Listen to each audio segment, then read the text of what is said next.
Yo puedo contratar que alguien me cuide mi hijo, que me lo cuide de que no se dé un golpe y que me le instruya en algunas cosas académicas, pero la formación moral y espiritual, el traspasar un legado, Claro. es responsabilidad de los padres. Un padre puede estar físicamente presente con un hijo y no tener ningún tipo de influencia en la vida del hijo. Pero el padre cristiano se preocupa de qué motiva a un hijo a portarse bien.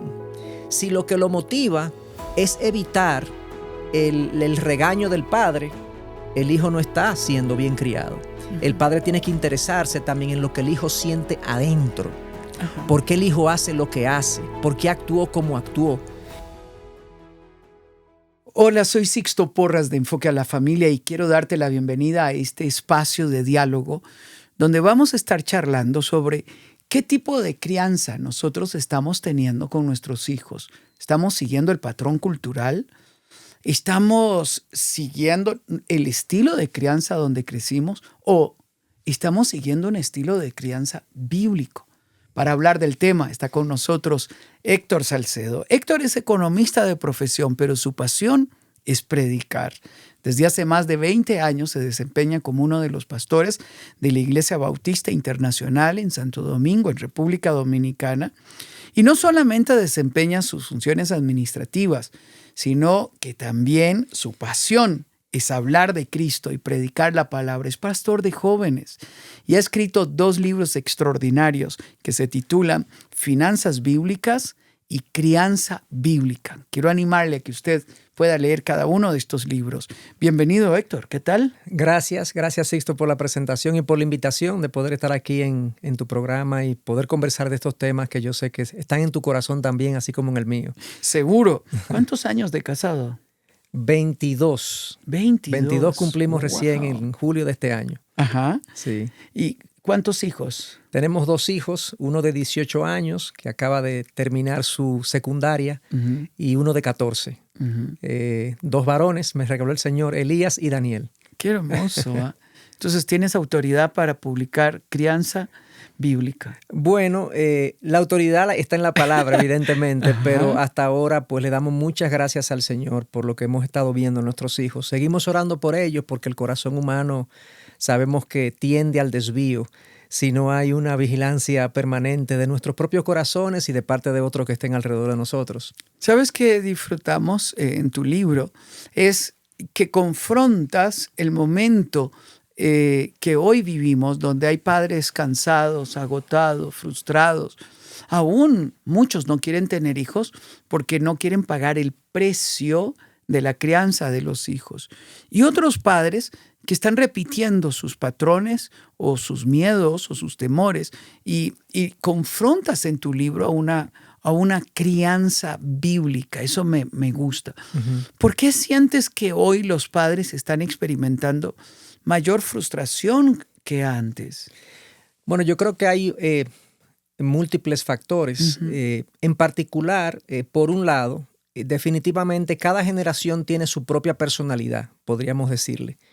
Y está documentado incluso en la literatura secular cómo esta generación ha sido considerada como una generación egocéntrica, o sea, centrada en la persona, centrada en el individuo, donde la persona está más interesada en sus únicos y propios objetivos que en los objetivos de los demás. Tiene un sentido más individual de la vida, más que comunitario. Y yo creo que ese sentido egocéntrico, e incluso algunos libros han escrito de una generación narcisista, sí. Pues tiende a producir individuos que se frustran con facilidad, que les da trabajo, por así decirlo, sacrificarse por el otro. Y ese es un elemento. Yo creo que la personalidad de nuestra generación hace que la crianza sea particularmente pesada por el enfoque egocéntrico de la gente. El otro factor que pienso que puede estar incidiendo es que también vivimos una vida muy acelerada, muy compleja. Precisamente los avances tecnológicos, aunque han facilitado la vida en muchos aspectos, también la han hecho estresante, difícil. La gente se distrae o vive distraída con muchísimos elementos que succionan su atención.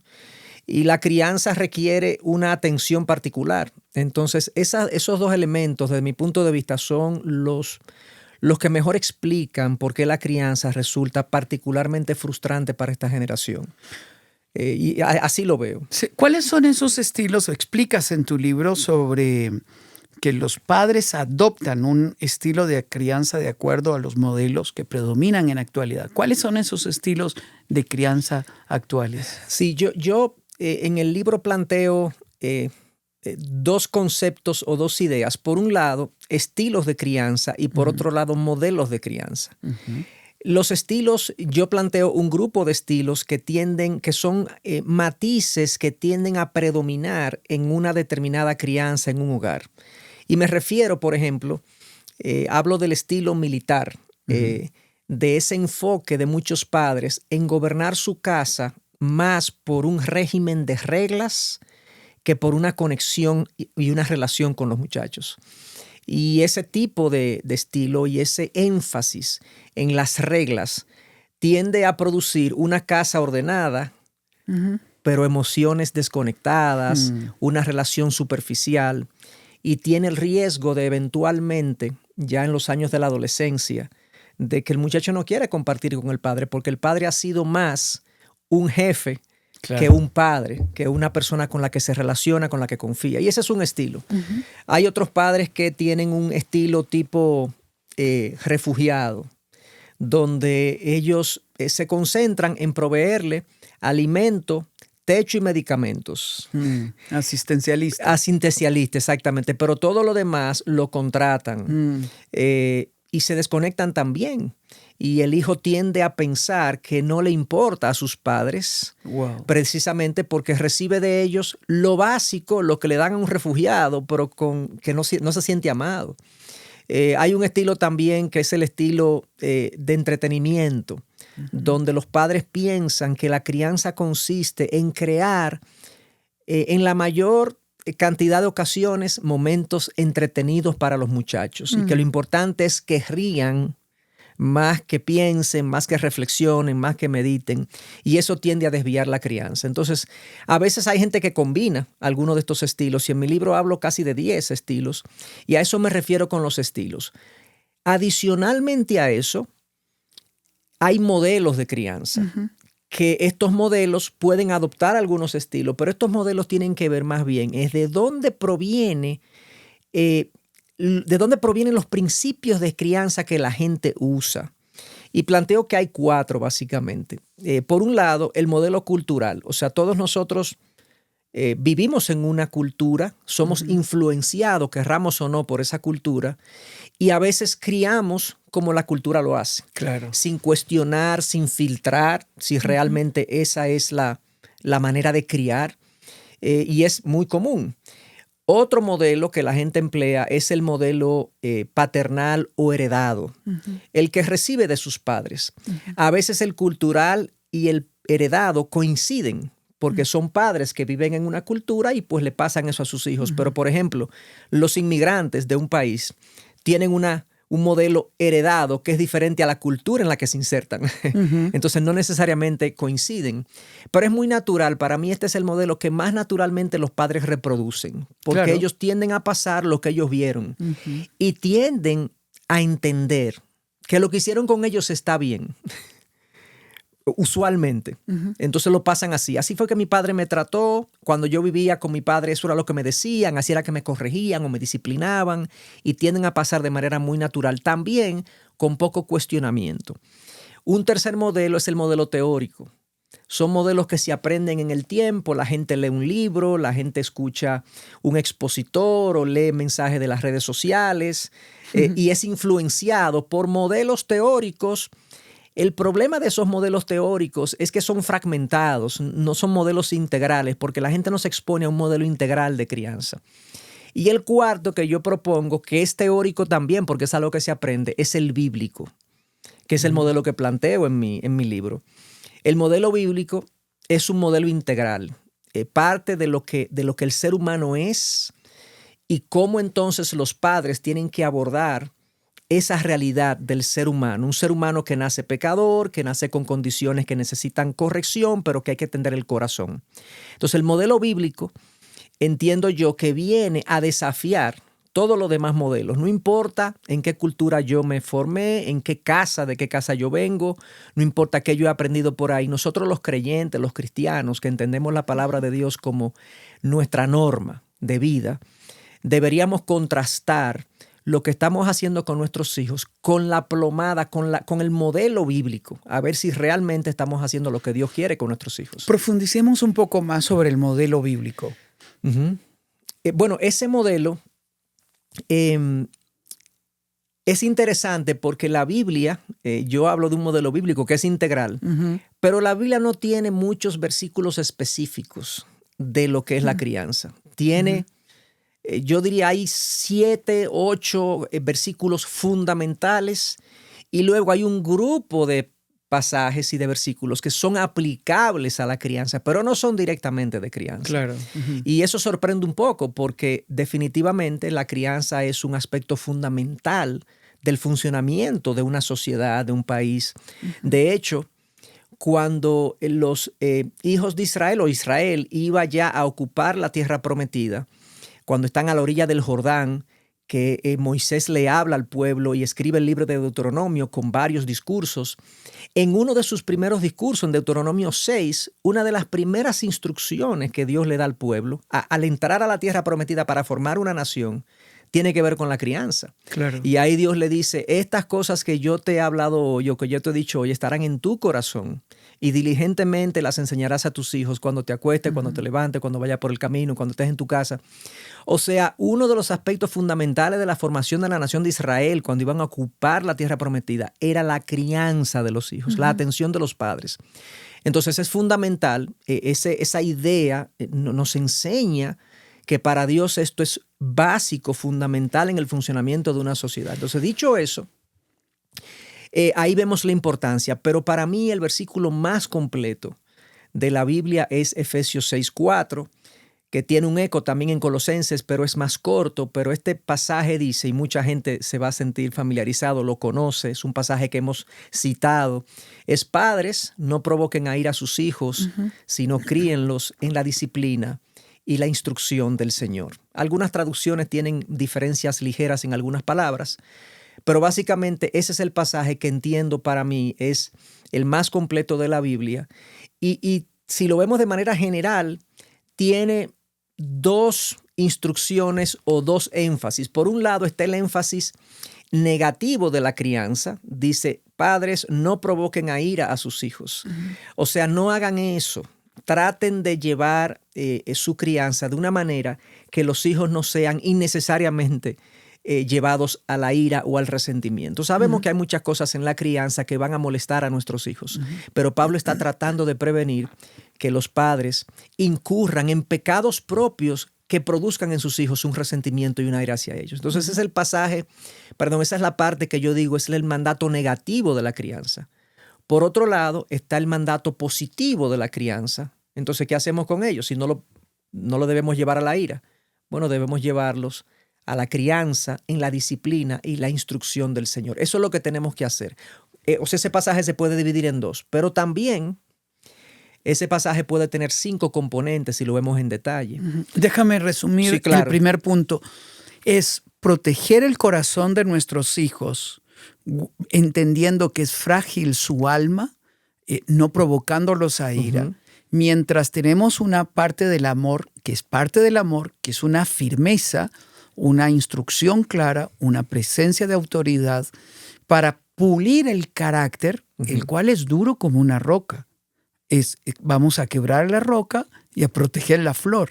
Claro. Eso no es fácil. De eso nos está hablando Pablo en Efesios. Así es. Y de hecho, si lo vemos más en detalle, porque traté de dar una visión bien panorámica del texto, de un mandato negativo, un mandato positivo, pero también si lo descomponemos, fíjate que Pablo convoca a los padres. Padres, o sea, cuando va a hablar de crianza, padres. Y esta es la responsabilidad primaria de los padres, la crianza. La crianza no se delega. Nuestros hijos no son criados por la iglesia, ni por el colegio, ni por un nursery. La crianza es una responsabilidad de los padres. Yo puedo contratar que alguien me cuide mi hijo, que me lo cuide de que no se dé un golpe y que me le instruya en algunas cosas académicas, pero la formación moral y espiritual, el traspasar un legado, Claro. es responsabilidad de los padres. Y eso, padres, esa convocatoria de Pablo, padres, dicho sea de paso, esa palabra, hay algunos que entienden que se refiere a los padres masculinos. Es genérico. Sí, personalmente el contexto inmediato, porque el versículo anterior habla de que los hijos deben someterse a papá y mamá. Y luego dice padres, entonces no lo provoquen a la ira. Yo entiendo que se refiere a los dos. Padre y madre involucrados en la crianza, no piensen que la crianza es delegable. El cuidado es delegable, pero no la crianza, la formación, el traspasar un legado. Y nosotros tenemos que entender eso. Pero dicho sea de paso, para mí esa expresión significa no solamente la responsabilidad que tenemos los padres de criar, sino también la presencia que hemos de tener en nuestro hogar. Y vas a mencionar esos elementos. Sí, la presencia tiene que tener una riqueza que nosotros que perdemos de vista. Un padre puede estar físicamente presente con un hijo y no tener ningún tipo de influencia en la vida del hijo, a pesar de que está presente. Hoy en día es muy común ver una familia sentada en una mesa, todos chateando, todos viendo el celular. A veces estamos en la casa con la televisión prendida, con el celular atendiéndolo. A veces estamos presentes con nuestros hijos, pero no tenemos ningún tipo de interacción. Entonces la presencia tiene que ser física, pero tiene que ser emocional también. El padre tiene que estar emocionalmente invertido con sus hijos, tratar en la medida de lo posible, porque a veces obviamente hay cosas que atender, que requieren nuestra atención por el celular y demás, pero tratar de estar ahí y buscar algún tipo de punto de conexión con nuestros hijos. En mi caso yo he usado mucho los deportes para eso. He tratado de practicar los mismos deportes que le gustan a mis hijos, para yo conectarme con ellos, para yo salir con ellos, compartir. Y de hecho, puedo decir por testimonio que de las mejores conversaciones que yo he tenido con mis hijos han sido antes o después de un partido, antes o después de compartir con ellos en ese contexto. Hay padres que se conectan vía la lectura con sus hijos. Hay otros que se conectan vía los juegos de mesa con sus hijos. Depende de la edad. A los hijos pequeños hay que conectarse con ellos en el piso, jugando con ellos, cosas que les gustan, cosas que le agradan, para que exista y haya esa conexión emocional. Es esa conexión emocional la plataforma a través de la cual entonces yo hago pasar mi influencia moral y mi influencia espiritual. Si yo no tengo esa plataforma primero construida de conexión con mi hijo, de relación íntima, donde él confíe en mí y me vea. Algunos dicen como su amigo. Bueno, yo digo sí, como su amigo, pero como su amigo bajo y está bajo mi autoridad. Claro. Que no se confunda eso. Es eso lo que me permite entonces yo pasar lo que digo. La presencia tiene que ser física, conexión emocional, influencia moral e incidencia espiritual. Que yo pueda tener esa riqueza en mi presencia con mis hijos. Y para mí, un padre que trate de hacer eso, que sea intencional en estar presente, en conectarse, en influir moralmente, en influir espiritualmente en sus hijos, tiene una alta probabilidad, no la total certeza, de que su hijo le va a hacer caso. Y digo una alta probabilidad porque nosotros sabemos que el corazón humano es pecador, como tú decías, es una roca que es dura de roer, de destruir. Y si Adán le dio la espalda a Dios, teniendo una relación íntima con Dios en el momento de la creación, cuanto más también nuestros hijos. Pero bueno, ese es el primer elemento de ese versículo. Déjame ir a la realidad que viven algunos padres. He explotado en ira, he golpeado a mis hijos, siento que el corazón de ellos se ha cerrado, está herido. ¿Cómo conquisto ahora el corazón de mi hijo si lo veo herido? Sí, es muy común realmente en la generación que hablábamos hace un momento, una generación egocéntrica, estresada, distraída, que la presencia de nuestros hijos o las decepciones que sufrimos producto de nuestra relación con nuestros hijos produzcan en nosotros estas reacciones que tú hablas, airadas, molestas, producto de la impaciencia. No hay una manera bíblicamente de resolver un conflicto o una división que no sea reconciliándose a través del perdón. Claro. Cuando nosotros tuvimos esa condición con nuestro Dios, el hombre estaba irreconciliado con Dios. Dios mandó su Hijo en Cristo Jesús, mandó a Cristo Jesús precisamente para extender su mano y decirnos: reconcíliense con Dios. Y la forma de reconciliarnos con Dios es pidiéndole perdón a Dios y reconectando con Dios. De la misma manera, los padres que han cometido algún tipo de abuso, de error, se han equivocado. A veces no es un incidente, a veces es una norma de vida, es una práctica que ha tenido tiempo en la casa, que está presente en el hogar, donde el hogar prima la intimidación, el miedo, el irrespeto. Si eso ha sido lo que ha caracterizado un hogar, o yo he tenido un incidente donde he explotado en ira por alguna razón, la única forma es venir a mi hijo y decirle: hijo, yo he pecado contra ti, lamento mucho lo que pasó, te pido perdón por ello. Ya le pedí perdón al Señor, a mi Dios por ello, pero te pido perdón a ti porque a ti te he agredido, a ti te he ofendido. Para muchos padres eso es difícil porque tenemos un concepto de que pedir perdón nos desautoriza, de que humillarnos de esa manera nos quita autoridad. Y realmente, bíblicamente no es así. Todo lo contrario, yo estoy convencido de que el humillarnos delante de una persona a la que hemos agredido, a la que hemos ofendido, nos engrandece delante de esa persona. Y no solamente nos engrandece, sino que nos vuelve a reconectar. Entonces, la manera de hacerlo, tenemos que pedirle a Dios humildad para hacer eso, que nos dé su gracia para hablar correctamente las palabras precisas y pertinentes para hacer pedir ese perdón, pero es lo que nos toca. ¿Cómo me doy cuenta de que estoy criando a partir de la crianza que yo tuve, como tú dices, la repito, de forma natural, y que debo contrastarla con el modelo bíblico, o bien estoy criando a partir de mis heridas, ¿no? En una ocasión una hija nos escribió a Enfoque a la Familia y nos dijo: mi mamá me odia porque yo trato de abrazarla y ella no se deja. Me odia porque creo que me parezco a mi papá y él nos abandonó. Pero ¿por qué ella me odia si yo soy una buena hija? ¿Cómo explicarle esto a una hija adolescente? ¿Qué está pasando en el corazón de esta madre? Así es, así es. Bueno, la razón por la que nosotros, como decía, nosotros tendemos a pasar no solamente los estilos de crianza o los modelos de crianza que recibimos, sino que también tendemos a pasar las heridas que experimentamos. Como tú decías, una persona que fue abandonada o que fue agredida por sus padres tiende a tener distancia. Imagínense también el siguiente caso. Alguien crió a su hijo de manera fría y distante, con un estilo militar, intimidándolo, agrediéndolo en algunas ocasiones, exigiendo reglas. Esa persona posiblemente va a tender también a tener esa frialdad con sus hijos, esa distancia con sus hijos. En esos casos, la única forma de yo poder contrastar lo que yo hago, porque tú preguntabas, ¿cómo me doy cuenta si estoy criando desde mis heridas, desde mis dolores del pasado? Es teniendo contacto con la palabra y que la palabra me transforme a mí y me abra los ojos a mí para yo poder contrastar esas cosas. Definitivamente, como dice Romanos 2, nosotros somos cambiados o transformados en la medida que nuestra mente cambia. O sea, la transformación de nuestro corazón ocurre en la medida que yo soy transformado en mi manera de pensar. Yo pienso que la crianza es más bien distante y fría porque así es que se comporta una persona en autoridad.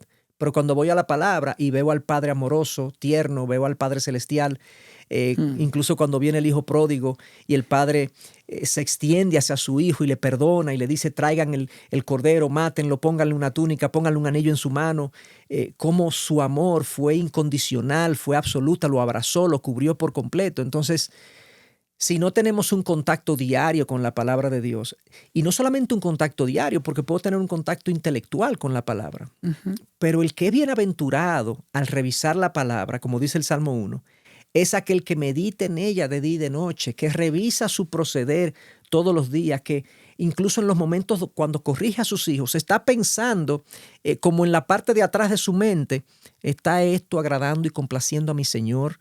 ¿Lo haría Cristo de la manera que yo lo estoy haciendo? ¿Estoy diciendo las palabras que Cristo diría en un momento como este? O sea, la palabra debe ser parte de nosotros en nuestra cotidianidad. Entonces, la forma de yo darme cuenta es primero yo nutriéndome de la palabra y dando espacio para que esa palabra esté presente en cada interacción con mis hijos. Yo estoy convencido, porque Gálatas 5 lo dice claramente desde el versículo 16, que el Espíritu tiene deseos y pone deseo en nosotros. La carne también tiene deseos y pone impulsos en nosotros. La pregunta es, ¿qué deseos y qué impulsos yo voy a seguir? Si yo soy creyente y he aceptado a Cristo como Señor y Salvador, el Espíritu Santo me habita y hay deseos ahí puestos por el Espíritu, hay impulsos en mí puestos por el Espíritu a los que yo tengo que poner atención. Pero muchas veces los impulsos de nuestra carne hablan tan duro, tan fuerte, que le ponemos más atención a esos impulsos de la carne y terminamos cediendo, doblegándonos ante los impulsos de la carne. Entonces, de eso se trata, Sixto, de eso se trata. O sea, no es simplemente implementar un programa de crianza que leí en un libro, sino de dejarme transformar yo por la palabra de Dios. Y en la medida que yo sea transformado por la palabra, yo voy a ser un mejor padre. Esa es la manera como yo entiendo que deben ocurrir las cosas. Algunos padres se conforman con criar moralmente. ¿Cuál es la diferencia entre criar moralmente y formar espiritualmente? Sí, esa confusión está muy presente yo creo, en el mundo cristiano o en el cristianismo. Confundimos moralidad con una buena relación con Dios y yo creo que la diferencia estriba básicamente en que el que tiene una crianza con un énfasis moral y no espiritual se concentra en la conducta del hijo, cómo el hijo actúa, procede, qué cosas hace, si se porta bien, si es un muchacho de buenos modales, socialmente agradable, si es un muchacho honesto. Pero hay otras cosas, hay una capa adicional a la conducta que nosotros sabemos, porque Cristo dijo que de lo que abunda en el corazón habla la boca y nuestro exterior manifiesta lo que tenemos en el corazón.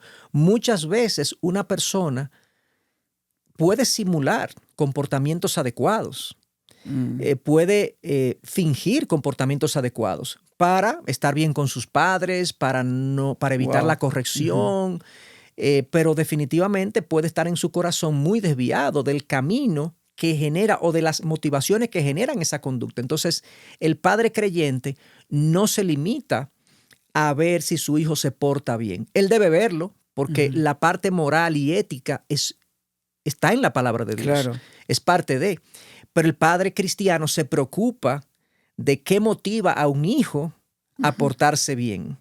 Si lo que lo motiva es evitar el regaño del padre, el hijo no está siendo bien criado. El padre tiene que interesarse también en lo que el hijo siente adentro.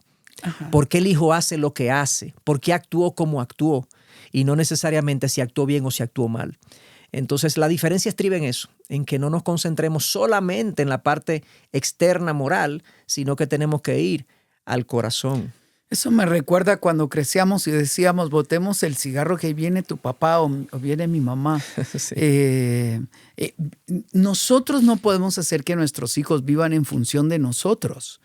Tenemos que hacer que ellos vivan en función de esa conciencia interna y que se encuentren cara a cara, rostro a rostro con Dios. Hoy en la mañana estaba leyendo mi devocional y estaba escribiendo algunas cosas y recordé mi infancia.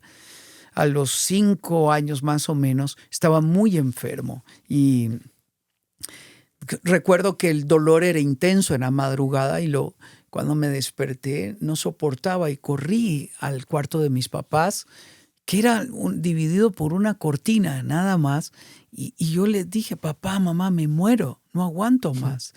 Y ellos me subieron a la cama, me abrazaron, oraron por mí.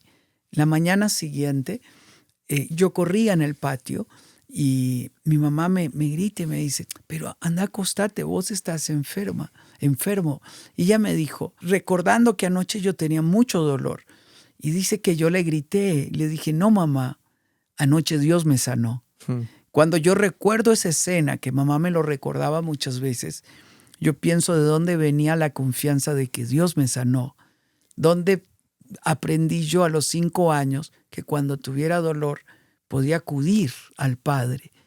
¿Cómo yo a los 5 años tenía un conocimiento de Dios tan profundo de entender que Él podía sanarme. Eso solamente viene porque nuestros padres nos guiaron a Cristo y nosotros tenemos que seguir sembrando en esa dirección para que nuestros hijos tengan una relación personal con Cristo. Y entre más temprano es mejor, va a ser de forma natural. Como ha dicho Héctor, cuando nos ven orando, cuando nos ven buscando a Dios, cuando nos ven reaccionar correctamente, cuando nos ven pedir perdón. Por eso es importante que nosotros luchemos en este sentido, que nuestros hijos tengan un encuentro personal con Dios. Amén. ¿Qué papel tenemos nosotros los padres cuando sentimos que no vemos fruto? Se habla de que la crianza es una misión de largo plazo y a veces es difícil verla porque uno quiere ver fruto ya. Todos pasamos noches oscuras en la crianza de nuestros hijos, momentos difíciles o nosotros mismos. ¿Cómo animar a un padre que se siente frustrado hoy de no ver fruto todavía en su hijo? Así es. Bueno, lo primero, fundamental lo que dices, es adoptar esta mentalidad de largo plazo de la crianza. Definitivamente es así. La crianza no resulta en frutos inmediatos. Y yo comparo esto con aquellos que son agricultores, y más que agricultores, recuerdo que tengo un familiar que tiene una finca maderera. Y esta finca maderera usualmente se siembran los árboles para ser cosechados en 15, 20 años. Y antes de los 15 o 20 años, sacar un palo útil no es posible. Y es increíble pensar cómo un inversionista económico pues adopta esta mentalidad de que yo voy a sembrar y a invertir recursos que no lo voy a invertir en otras cosas para obtener los primeros resultados a los 15 o los 20 años. Se parece mucho a los tiempos de la crianza, porque yo creo que los resultados comenzamos a verlos precisamente 12, 13, 14 años. Al final el resultado de lo que hicimos no se manifiesta usualmente en los primeros 10 años. Se manifiesta después de los 10, después de los 12 años, cuando ha pasado la infancia temprana, lo que conocemos como infancia temprana. Entonces, lo primero es adoptar esa mentalidad. Porque si no tenemos una mentalidad de largo plazo, en las frustraciones cotidianas podemos dañar con los pies lo que queremos hacer con las manos. O sea, producto de mi frustración y de mi falta de mentalidad de largo plazo, cuando no veo a mi hijo actuar como yo entiendo que debe actuar o proceder, yo entonces derramo sobre él mi frustración y mi ira. Y esa mentalidad me va a ayudar a contener y a tener paciencia y esperanza de que si sigo haciendo lo que me corresponde, pues yo voy a obtener los resultados. Y la pregunta que tú decías, bueno, ¿qué hacer? ¿Qué les recomiendo a un padre? Bueno, lo primero es, si no estoy viendo frutos, primero adoptar esa mentalidad. Segundo, seguir insistiendo con los principios que entendemos son los correctos a la luz de la palabra de Dios.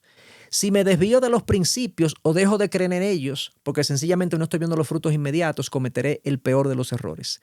O sea, insistir en la gracia, en la verdad, en la disciplina amorosa, insistir en la instrucción diaria de la palabra, en el ejemplo de mi persona hacia la vida de mi hijo, insistir en esas cosas. Wow. Y ojo, aún yo haga todo eso, vuelvo y digo, no está garantizada la crianza. O sea, la crianza no es una garantía. La buena crianza no es una garantía de buenos resultados, porque el corazón del hijo es pecador y puede optar por caminos distintos, aunque sus padres hayan hecho un buen trabajo. Y esa es una lucha que muchos padres tienen. Muchos padres que tienen hijos desviados hoy en día se sienten culpables y puede ser que hayan hecho cosas incorrectas, que no procedían, hirientes, puede ser. Y quizás hay que reconocer errores y pedir perdón. Pero hay otros padres que yo conozco que han hecho un buen trabajo, con imperfecciones, como es normal, pero han hecho un buen trabajo. No se corresponde lo que el hijo está haciendo con el trabajo que hicieron los padres. Y los padres entonces tienen que, delante de Dios, aceptar esta situación, que por la providencia de Dios así ocurre, y decir, bueno, Señor, yo me siento tranquilo porque yo hice lo que entendí, correspondía, mi hijo ha optado por otro camino, yo dejo esto a tus pies. Hay dos tendencias con ese hijo pródigo: lo rechazo, no lo busco, o debo de buscarlo, debo de acercarme. ¿Cómo actuar en ese momento? Yo creo que en la parábola del hijo pródigo, porque usaste la expresión, el padre no lo busca, el padre no lo procura, pero el padre está abierto a que el hijo regrese. Yo creo que esa es la postura correcta. Claro que cada caso hay que verlo, hay casos y hay casos. Hay casos donde el hijo tiene una incapacidad para volver por alguna razón. Quizás personas que están en drogas, en situaciones donde ya han perdido control de su voluntad, donde quizás están en situaciones emocionales e incluso clínicas que no tienen decisión por sí mismos. Quizá en esos casos hay que acudir a ellos y buscarlos y rescatarlos. Claro. Pero hay otros casos donde es la voluntad del hijo la que los mantiene donde están. Es su decisión la que los mantiene donde están. Y en esos casos lo que nos queda es esperar, orar por ellos y estar dispuestos a recibirlos si ellos vienen en las condiciones de arrepentimiento y rendición adecuados. Wow. Si vienen así, pues como el hijo pródigo encontró en su padre acogida, pues tiene que haber acogida de parte de nosotros. Wow.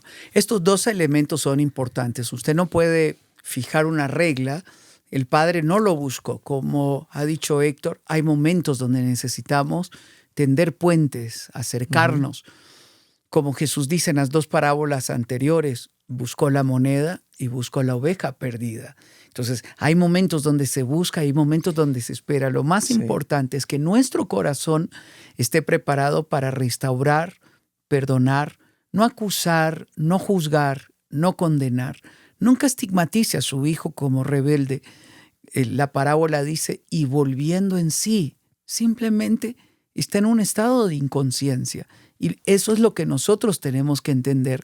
¿Qué cambiaste en tu crianza de la crianza de tus padres? ¿Qué hiciste diferente? Bueno, para mí lo fundamental o lo más importante, la diferencia más significativa fue, mi padre fue criado por un militar. Okay. Y mi padre, además de ser criado por un militar, tenía en mi niñez un temperamento colérico, fuerte, impositivo.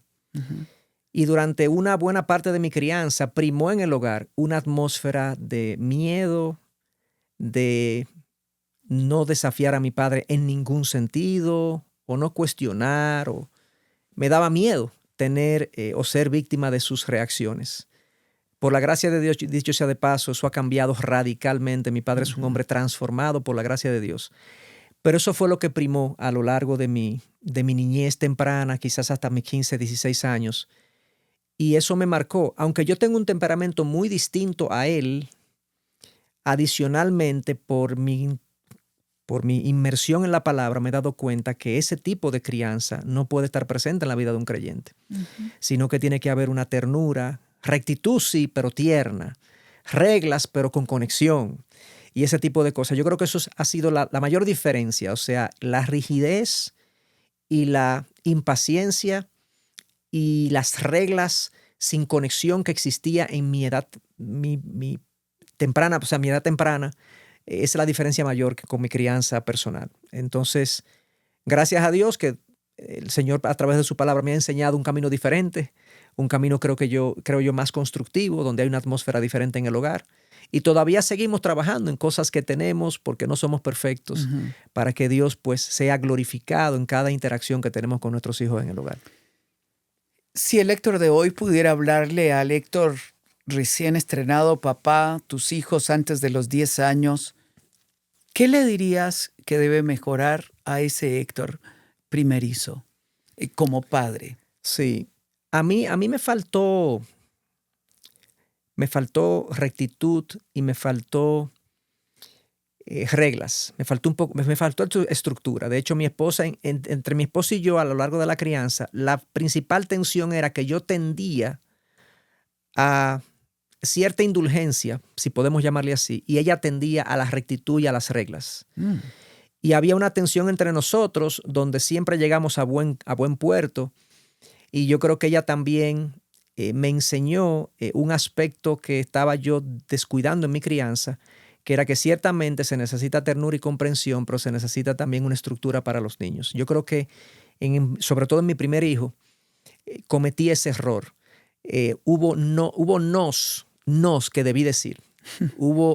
instrucciones y reglas que debí imponer, disciplinas que debieron estar presentes y no las tuve. Gracias a Dios, lo he visto, sigo trabajando en ello. Creo que en el segundo caso, el segundo hijo fue mejor, pero de eso adolecía. Yo adolecía y yo diría que estaba, y porque lo oré y le pedí al Señor que me diera sabiduría de por qué era eso, y yo creo que era un temor que yo tenía, de que mi imposición de reglas o mi estructura fuera a alejar a mis hijos de mí. Claro. Y era un temor que yo entiendo infundado, porque si yo trabajo bien la conexión, la norma y la regla, que tenemos el deber de ponerlas, no debería producir en mí temor, pero tenía ese temor. Y lo he visto y estoy consciente de ello y lo estoy trabajando y creo que he mejorado en ese sentido. Wow, qué interesante tu historia, porque todos tendemos a o hacer lo opuesto o a repetirlo en la crianza de nuestros hijos. Ambos trabajan muchas horas al día, los hijos están creciendo, tienen que ir a una guardería, llegan cansados en la tarde y tú me estás diciendo que esté presente, que tenga conexión. ¿Cómo lo logro? Sí, la realidad que acabas de describir está presente en muchos hogares. Y mi parecer es que primero que la pareja determine con tiempo, con objetividad, meditando, incluso consultando quizás personas con más sabiduría, de si la condición de trabajar ambos es absolutamente necesaria. Si es absolutamente necesaria, por razones de supervivencia, de llenar necesidades, pues entonces en esas condiciones de que trabajen los dos, porque es necesario, que busquen la manera de sacar tiempo donde haya, de crear refugios de tiempo en la semana, en el mes, en el año, de tal manera que el poco tiempo disponible que haya, los hijos sientan la presencia de los padres. Y que los padres también tengan un autogobierno de su carne y de sus emociones, que cuando lleguen al hogar, aunque sea cansados y agotados del trabajo y de la faena, puedan entregarse a sus hijos con devoción, con entrega, con atención. Que se den cuenta que sus hijos no son culpables de su cansancio y de su agobio, y que sus hijos necesitan de ellos. Entonces esto requiere que los padres primero conversen sobre si este es el modelo de vida que absolutamente necesitan, y si no lo es, y uno de los dos, idealmente la madre, puede dejar de trabajar, sobre todo en la edad temprana de los hijos, pues que lo haga, que lo exhorte, que lo consideren. Lo que pasa es que muchos hogares ni siquiera lo consideran. Entienden como que es así, que los dos tenemos que trabajar, porque esa es la vida moderna, pero no necesariamente. Podemos hacer ajustes quizás que pueden hacer posible que uno de los dos se quede en el hogar. Entonces, dicho eso, luego si los dos tienen que trabajar, pues que traten de obtener el mayor tiempo posible para dedicarle a sus hijos la mayor cantidad de tiempo posible. Y Dios bendecirá eso. Dios sabe que sus padres están dando lo mejor que esos padres están dando lo mejor de sí, y bendecirá eso. Y los hijos también apreciarán el esfuerzo que están haciendo los padres en este proceso. O sea que yo sé que es difícil, las realidades de todos no son las mismas, pero dentro de esas realidades distintas y dispares, hay que tratar de abrazar los principios bíblicos. Y la palabra me dice, está ahí con tu hijo lo más que tú puedas. Lo más que tú puedas dentro de tus posibilidades. Pero proponte hacerlo. Y propon también que cuando llegues al hogar, estés ahí. No llegues al hogar a ver televisión simplemente o a dormirte inmediatamente. No, tus hijos te necesitan. Está ahí por completo. Claro. Esa es la fórmula, definitivamente. Héctor, mil gracias por estar con nosotros. Gracias por tu libro, Crianza Bíblica. Y quiero animarle a que usted, si quiere profundizar en estos principios, pueda leerse el libro Crianza Bíblica. Gracias por estar en Enfoque a la Familia. Gracias, Héctor. Sixto, por la invitación y gracias a ustedes. Gracias por abrir tu corazón con tanta honestidad también. Amén. Gracias. Y gracias a usted por acompañarnos. Quiero animarle, así como ha dicho Héctor, si usted tiene que tomar una decisión radical, hágalo. Hágalo por el legado que va a dejar. Hay años cruciales. Los primeros 10 años son cruciales en la vida de sus hijos. Y usted, si pueden estar presentes, estén presentes. Y como ha dicho Héctor, sí, los dos deben trabajar. Hagan que el fin de semana sea un fin de semana para la familia, un fin de semana donde dejemos memorias, donde haya conexión, donde nos tiremos al suelo, donde podamos entrar al corazón de nuestros hijos. Nunca hablen mal del padre, del uno o del otro. Si han sufrido un divorcio, no pongan a los hijos en medio, desen la oportunidad de honrarse mutuamente. Bendigo tu vida y como hemos hablado, no es fácil. Todos pasamos noches oscuras en la crianza de nuestros hijos, pero es una tarea a largo plazo donde nosotros nos rendimos. Dios hace el milagro. Y si le permitimos a la Biblia inspirarnos, guiarnos y formarnos en el modelo bíblico, vamos a ver buenos frutos. Un abrazo a la distancia. No se rinda en esta misión maravillosa de formar la siguiente generación. Soy Sixto Porras, de Enfoque a la Familia.